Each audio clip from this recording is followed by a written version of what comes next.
Are we all met? Pat, and here's a marvelous convenient place for our rehearsal. This green plot shall be our stage, this hawthorn brake, our tiring house, and we will do it in action as we will do it before the Duke. Peter Quince? What sayest thou, Bully Bottom? There are things in this comedy of Paramus and Thisbe that will never please. First, Paramus must draw a sword to kill himself, which the ladies cannot abide. How answer you that? By a lake in a parlous sphere. I believe we must leave the killing out when all is done. Not a whit. I have advice to make all well. Write me a prologue, and let the prologue seem to say we will do no harm with our swords, and that Paramus is not killed indeed. And for the more better assurance, tell them that I, Paramus, am not Paramus, but Bottom the Weaver. This will put them out of fear. Well, we will have such a prologue, and it shall be written in 8 and 6. No, make it 2 more. Let it be written in 8 and 8. Will not the ladies be afeard of the lion? I fear it, I promise you. Masters, you ought to consider with yourself, to bring in God shield us, a lion among ladies is a most dreadful thing. For there's not a more fearful wildfowl than your lion living, and we ought to look to it. Therefore another prologue must tell he is not a lion. Nay, you must name his name, and half his face must be seen through the lion's neck, and he himself must speak through, saying thus, or to the same defect, ladies, or fair ladies, I would wish you, or I would request you, or I would entreat you not to fear, not to tremble. My life for yours. If you think I come hither as a lion, it were pity of my life. No, I am no such thing. I am a man, as other men are, and there indeed, let him name his name, and tell him plainly he is Snug the Joiner. Well, it shall be so, but there's 2 hard things. That is, to bring moonlight to a chamber, for you know, Paramus and Thisbe meet by moonlight. Doth the moon shine the night that we play our play? A calendar, a calendar. Look in the almanac. Find out moonshine, find out moonshine. Yes, it doth shine at night. Why then, may you leave a casement of the great chamber window, where we play open, and the moon may shine in at that casement. Aye, or else one must come in with a bush of thorns and a lantern, and he must come to disfigure or to present the person of moonshine. Then there is another thing. We must have a wall in the great chamber. For Paramus and Thisbe, says the story, did talk through a chink of wall. You can never bring in a wall. What say you, Bottom? Some man or other must present wall, and let him have some plaster or some loam, or some rough cast about him to signify wall, or let him hold his fingers thus, and through that cranny shall Paramus and Thisbe whisper. If that may be, then all is well. Come, sit down. If from every mother's son, and you rehearse your parts, Paramus, you begin. When you have spoken your speech, enter that break, so everyone according to this cue. What hempen homespuns have we swaggering here, so near the cradle of the fairy queen? What, a play toward? I'll be an auditor.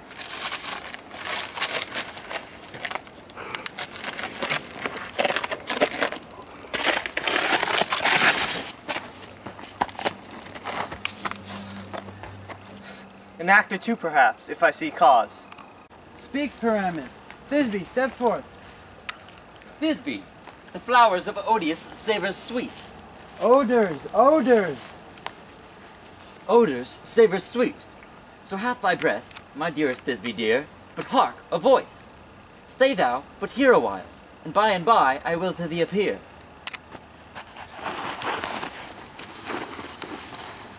A stranger, Paramus, then are played here. Oh, must I speak now? Aye. Marry must you, for you must understand he goes but to see the noise that he heard, and is to come again. Most radiant Pyramus, most lily white of hue of color like the red rose of triumphant briar, most brisky juvenile and eke most lovely Jew, as truest horse and yet would never tire. I'll meet thee, Pyramus, at Ninny's tomb. Nina's tomb. Man, why must you not speak that yet?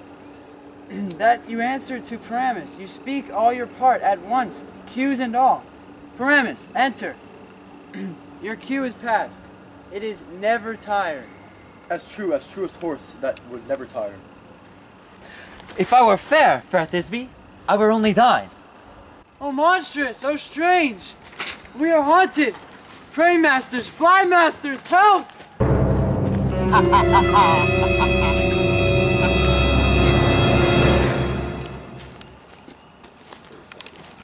I'll follow you. I'll lead you about around. Through bog, through bush, through brake, through greer. Sometime a horse I'll be, sometime a hound. A hog, a headless bear, sometime a fire. And neigh, and bark, and grunt, and roar, and burn. Like horse, hound, hog, bear, fire at every turn. Why do they run away? This is a knavery of them to make me afeard. Oh, Bottom, thou art changed. What do I see on thee? What do you see? You see an asset of your own, do you? Bless thee, Bottom, bless thee. Thou art translated. I see their knavery. This is to make an ass of me, to fright me, if they could. But I will not stir from this place, do what they can. I will walk up and down here, and I will sing, that they shall hear I am not afraid. The owlscock so black of hue, with orange tawny bill, the throstle with his note so true, the wren with little quill. What angel wakes me from thy flowery bed? The finch, the sparrow, and the lark, the plain song cuckoo grey, whose note full many a man doth mark, and dares not answer nay. For indeed, who would set his wit to so foolish a bird? Who would give a bird the lie, though he cry cuckoo never so? I pray thee, gentle moral, sing again. Mine ear is much enamored of thy note. So is my eye enthralled to thy shape, and thy fair virtue force perforce doth move me, on the very first view to say, to swear, I love thee. Methinks, mistress, you should have little reason for that, and yet, to say the truth, reason and love keep little company together nowadays. The more the pity, the some honest neighbors will not make them friends. Nay, I can gleek upon occasion. Thou art as wise as thou beautiful. Not as neither. But if I had enough wit to get out of this wood, I would have enough to serve my own turn. Out of this wood do not desire to go. Thou shalt remain here whether thou wilt or no. I am a spirit of no common rate. The summer still doth tend upon my state. And I do love thee, therefore go with me. I give these fairies to attend on thee, and they shall fetch these jewels from the deep, and sing while thou my pressed flowers dost sleep. And I will purge thy mortal grossness, that thou shalt like an airy spirit go. Peas blossom, cobweb, mote, and mustard seed. Ready? And I. And I. Where shall we go? Be kind and courteous to this gentleman. Hop in the walks and gambol in his eyes. Feed him with apricots and dewberries, with purple grapes, green figs, and mulberries. The honey bags steal from the humble bees, and for night tapers copy their waxen thighs, and light them at the fiery glowworm's eyes. To have my love to bed and to arise, and pluck the wings from painted butterflies, to fan the moonbeams from his sleeping eyes. Nod to him, elves, and do him countless. Hail, mortal! How mortal. Hail. I cry your worship's mercy heartily. I beseech your worship's name. Cobweb. I shall desire you of more acquaintance, good Master Cobweb. If I cut my finger, I shall make bold with you. Your name, honest gentleman. Peace blossom.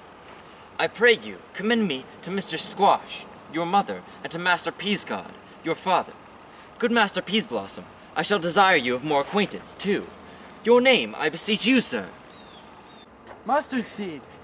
Good Master Mustard Seed, I know your patience well. That same cowardly giant like ox beef hath devoured many a gentleman of your house. I promise you, your kindred hath made my eyes water ere now. I desire you of more acquaintance, good Master Mustard Seed. Come, wait upon them, lead them to my bower. The moon, methinks, looks like a watery eye, and thy, when she sleeps, weeps every little flower, lamenting some enforced chastity. Tie up my lover's tongue, bring them silently. I wonder if Titania be awake, then what it was that next came in her eye, which she must dote on in extremity. Here comes my messenger. How now, mad spirit? What night rule now about this haunted grove. My mistress with a monster is in love, near to her close and consecrated bower. While she was in her dull and sleeping hour, a crew of Pashes, rude mechanicals, that work for bread upon Athenian stalls, were met together to rehearse the play, intended for great Theseus, nuptial day, the shallowest thick skin of the barren sort, who Perimeus presented in their sport, forsook his scene and entered in a break. When I did at him an advantage take, and asked his knoll, I fixed it on his head. Anon, his Thisbe must be answered.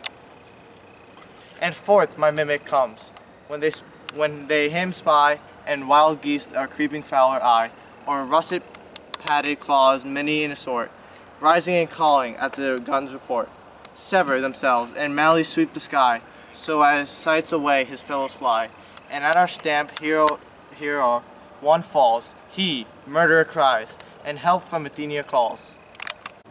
Their sense, thus weak, lost with their fears the strong, made senseless things begin to do them wrong. For barters and thorns at their apparel snatch, some sleeves, some hats, some yielders, all things catch. I led them on this distracted fear, and left sweet Perimeus translated there, when in a moment so it came to pass, Titania walked, and straightway loved an ass. This falls out better than I could devise. But hast thou yet lashed the Athenian's eyes with the love jewels as I did bid thee do? I'll look him sleeping, that is finished too, and the Athenian woman by his side, that, when waked of force, she must be eyed. Close. This is the same Athenian. This is the man, not this the woman. Oh, why rebuke you him that loves you so? Lay breath so bitter on your bitter foe.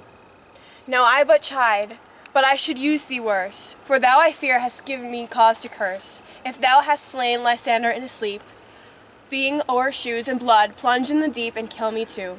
The sun was not so true until the day, as he to me. Would he have stolen away from sleeping Hermia? I believe as soon as this whole earth may be bored, and that the moon may though the center creep, and so displease her brother's noontide with thy anthropodes. I cannot but be thou hast murdered him. So should a murder look, so dead, so grim? So should the murdered look, and so should I.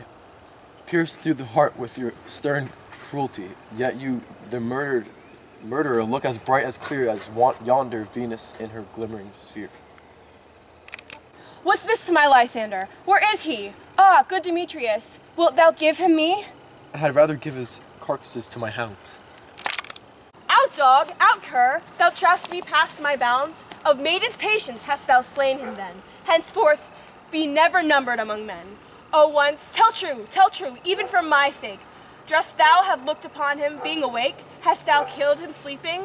Oh, brave touch!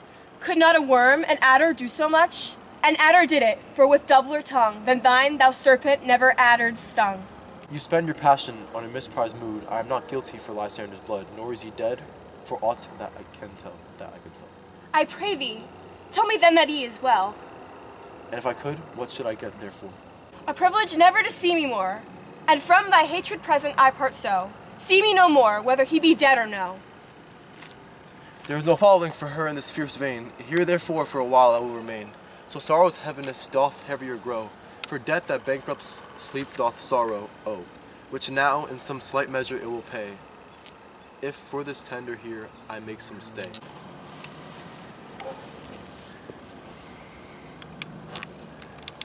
What hast thou done?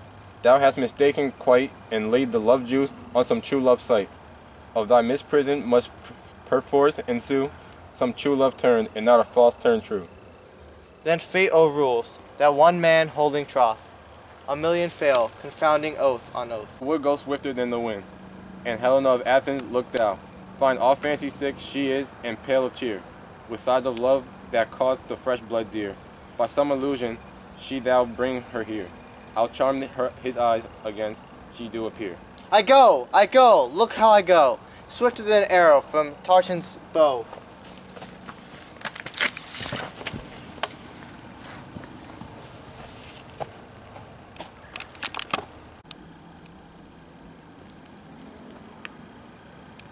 Flower of this purple dye, hit with Cupid's archery, stick in apple of his eye, when his love he doth espy. Let her shine as gloriously as the Venus of the sky. When thou waxest, if she be by, beg of her for remedy. Captain of our fairy band, Helena is here at hand, and the youth, mistook by me, fleeting for a lover's fee, shall we their fine pageant see? Lord, what foods these mortals be? Stand aside, the noise they make shall cause Demetrius to awake.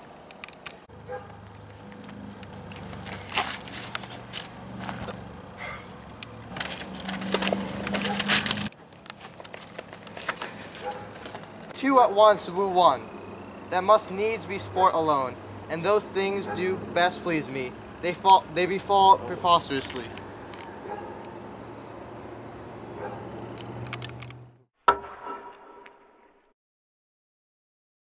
Thisbe, the flowers of Odious savor sweet.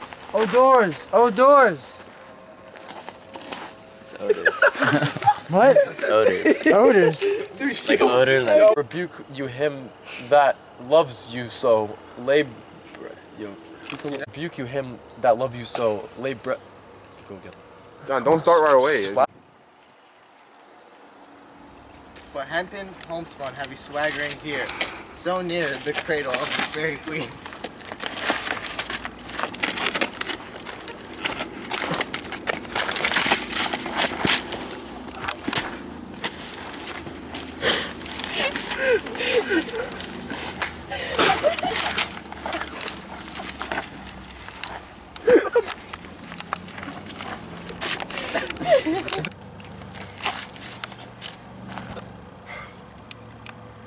Why am I doing this?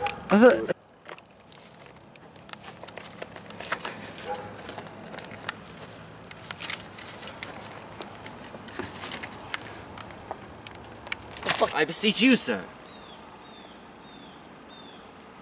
Who the fuck?